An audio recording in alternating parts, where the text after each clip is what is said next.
do not realize they are waving a wand. They do not realize their words are creating their reality. They speak carelessly. They speak negatively. They speak from fear and doubt and limitation.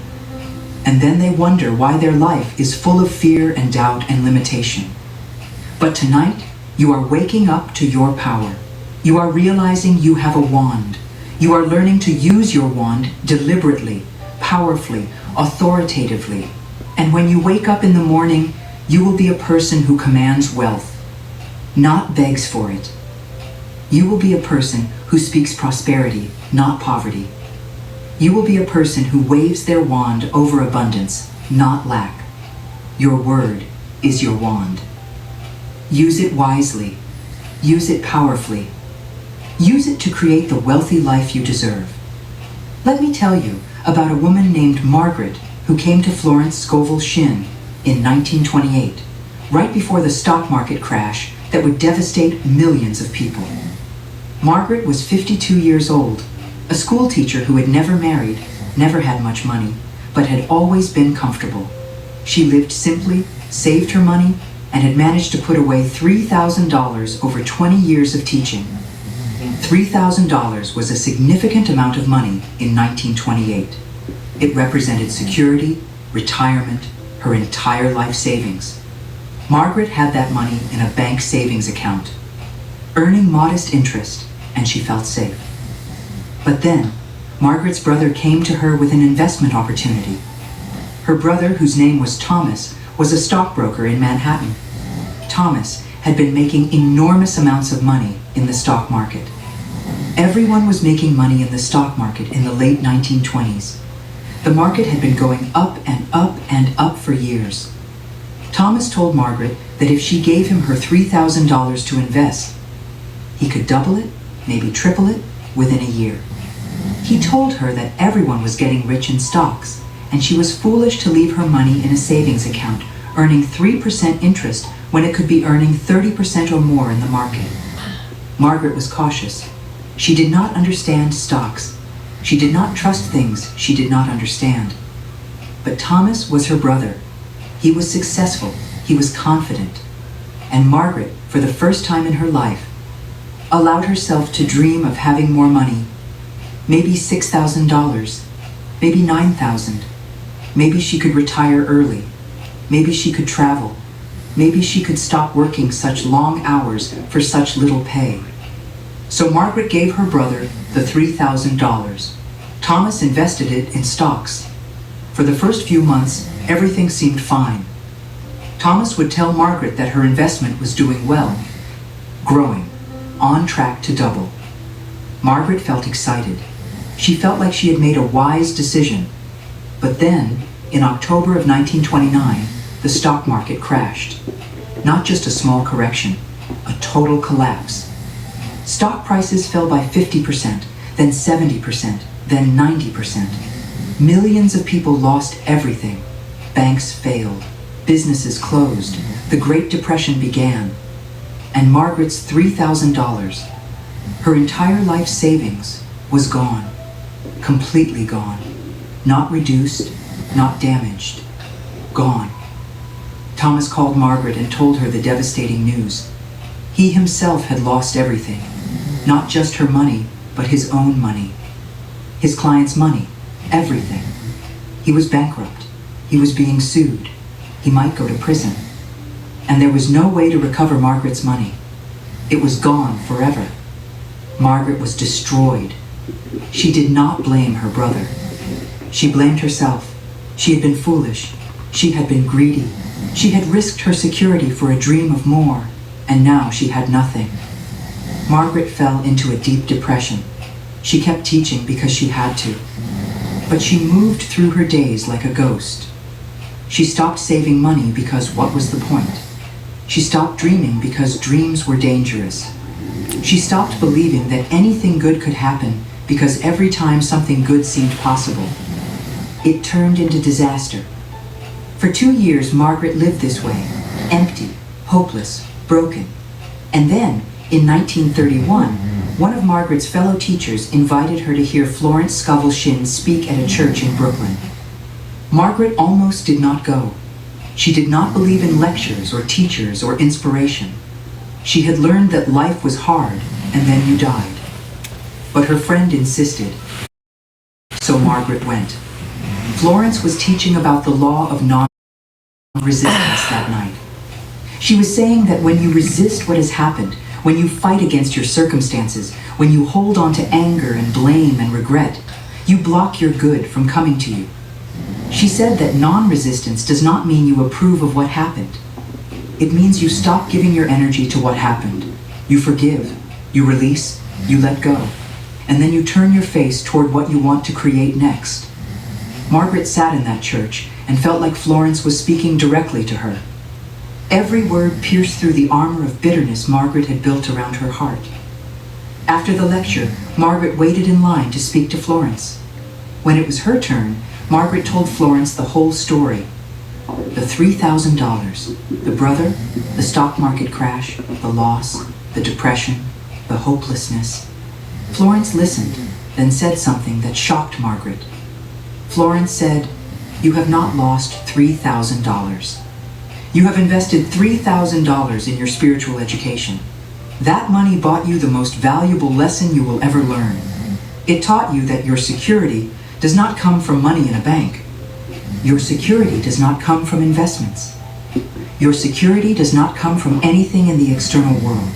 Your security comes from your consciousness. Your security comes from your connection to divine supply. Your security comes from knowing that the same infinite intelligence that gave you $3,000 can give you $3,000 again, or $30,000, or $300,000. The money is not the source. God is the source. Divine substance is the source, and that source is unlimited. Margaret wanted to believe Florence, but she could not. She said, "I am 54 years old. I am a school teacher. I will never save $3,000 again. I will work until I die and have nothing." Florence looked at her and said, "Not with that word you are speaking. You just commanded poverty to be your reality. You just decreed struggle to continue. If you want a different outcome, you must speak a different word. Tonight, you begin a new practice." Margaret asked what practice. Florence told her this. Every single morning, before you go to school, you will stand in your room and speak these words out loud. "I forgive myself for losing $3,000. I forgive my brother. I forgive the stock market. I forgive everything and everyone involved. I release all regret. I release all bitterness. I release all fear. I am free, and I now command new prosperity to flow to me. I am divinely supplied from infinite source. Money comes to me in expected and unexpected ways. I am open. I am ready. I receive now." Florence told Margaret to do this every single morning for at least 6 months, no matter what happened, no matter how she felt, no matter whether she saw any results. Margaret agreed.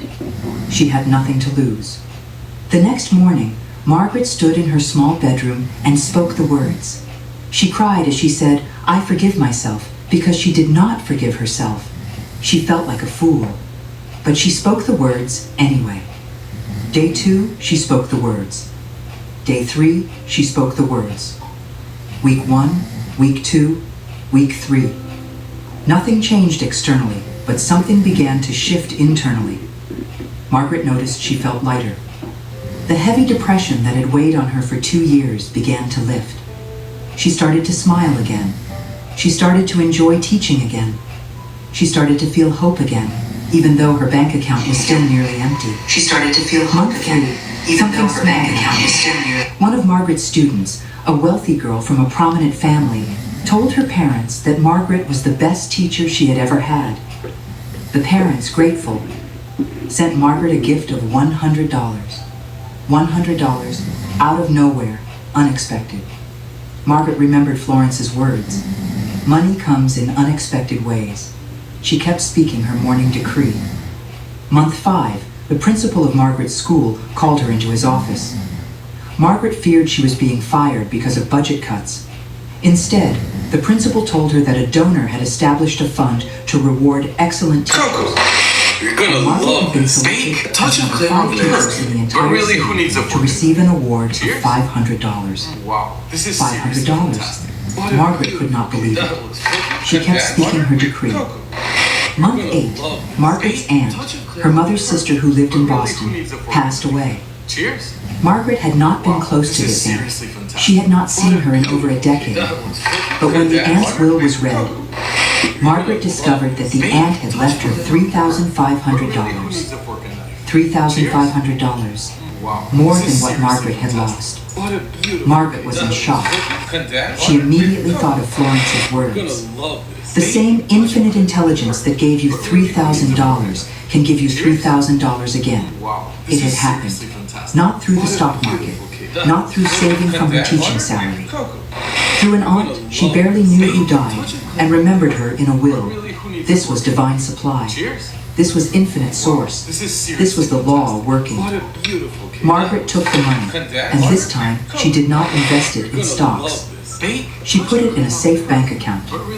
But more importantly, she kept speaking her decree every morning, because now she understood. The money was not the goal. The consciousness was the goal.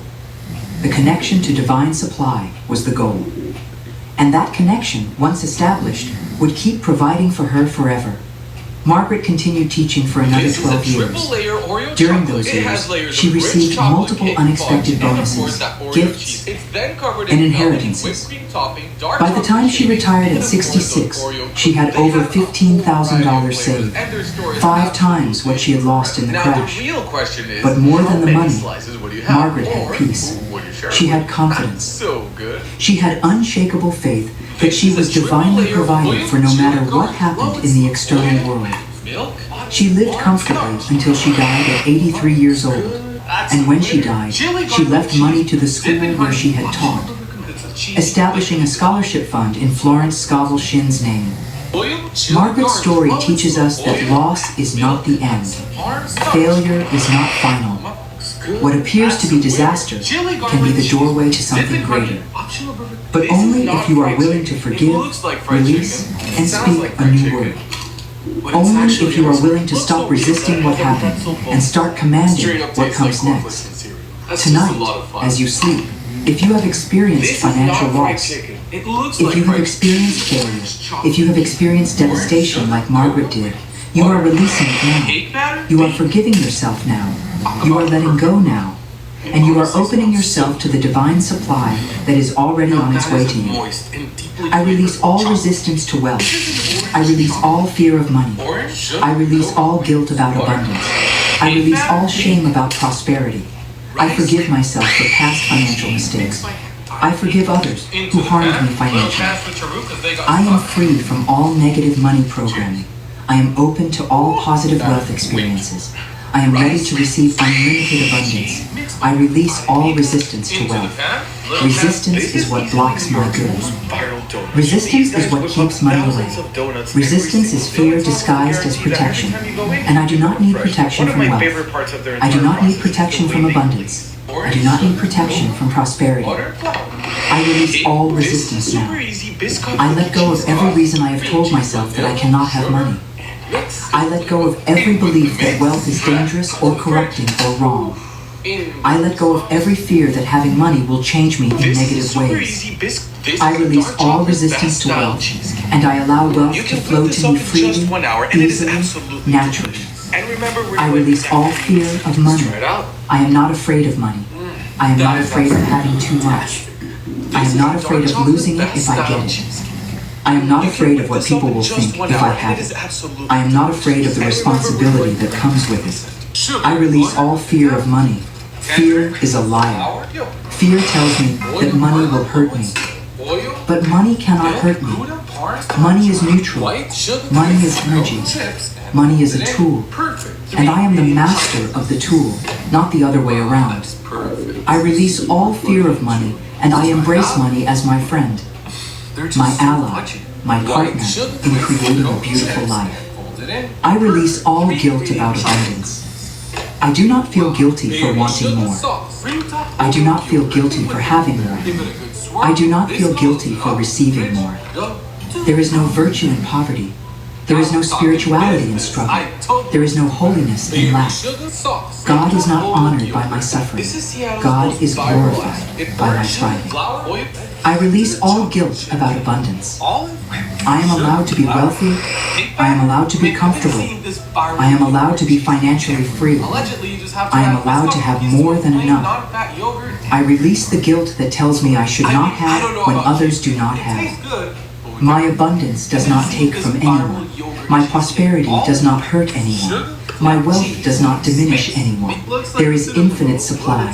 There is enough for everyone. And my receiving opens the channel for others to receive. I release all guilt about abundance, and I receive with joy. I release all shame about prosperity.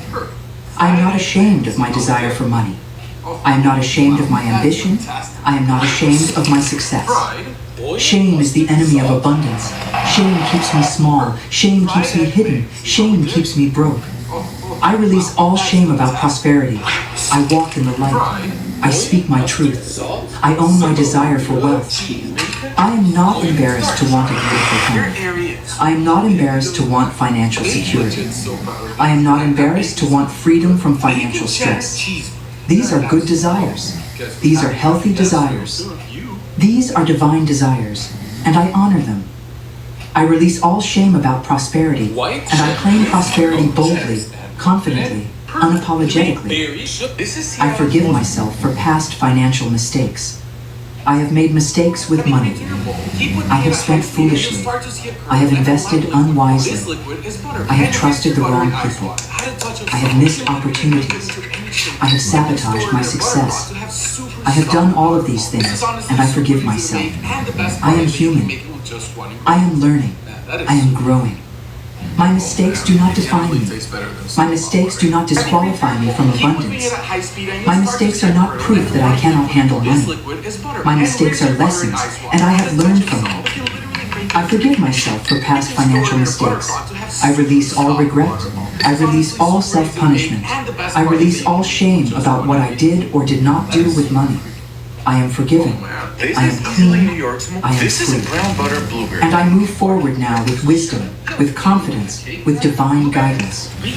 I forgive others who harmed me financially. I have been betrayed. I have been cheated. I have been stolen from. I have been lied to. I have been taken advantage of. And I forgive. Not because what they did was right, not because they deserve forgiveness, but because I deserve freedom. As long as I hold on to anger, resentment, bitterness toward those who harmed me, I am bound to them. I am giving them power over me. I am allowing them to continue to hurt me. But today, I break that chain. I forgive others who harmed me financially. I release them. I bless them. I set them free, and I set myself free. I am no longer a victim of what they did. I am a victor. I am free. I am wealthy despite what they did. I am abundant because of what I have overcome. I forgive and I move on. I am free from all negative money programming. I was programmed from childhood with beliefs about money that are not true. I was told money does not grow on trees. I was told we cannot afford that. I was told rich people are greedy. I was told money is the root of all evil. I was told I should be grateful for what I have and not ask for more. All of this programming I release now. I am not bound by what I was taught. I am not limited by what my parents believed. I am not controlled by the collective consciousness of scarcity. I am free from all negative money programming, and I install new programming now. Money flows easily. I can afford anything I desire. Wealthy people are generous and blessed. Money is a tool for good. I am grateful for what I have, and I joyfully receive more. This is my new programming. This is my new truth. I am open to all positive wealth experiences. I do not limit how money can come to me. I do not limit when money can come to me. I do not limit how much money can come to me. I am open to all positive wealth experiences. Money can come from my job. Money can come from unexpected bonuses. Money can come from gifts. Money can come from inheritances. Money can come from refunds. Money can come from investments.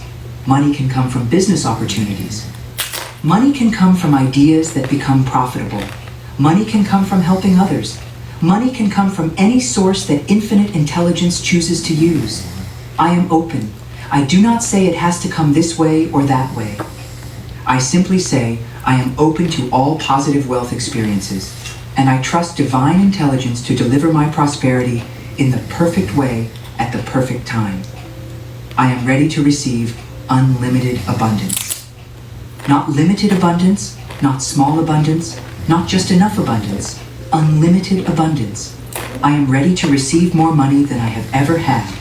I am ready to receive more money than I ever imagined. I am ready to receive money in amounts that shock me, surprise me, delight me, overwhelm me in the best way. I am ready to receive unlimited abundance. My arms are open. My heart is open. My mind is open. My bank account is open. I am ready. I receive now. Now we move into one of Florence Scovel Shinn's most powerful and simple practices, the wealth lullaby. This is a practice you can use not just tonight as you sleep for 6 hours, but every single night for the rest of your life. The wealth lullaby is simply this. As you fall asleep, you repeat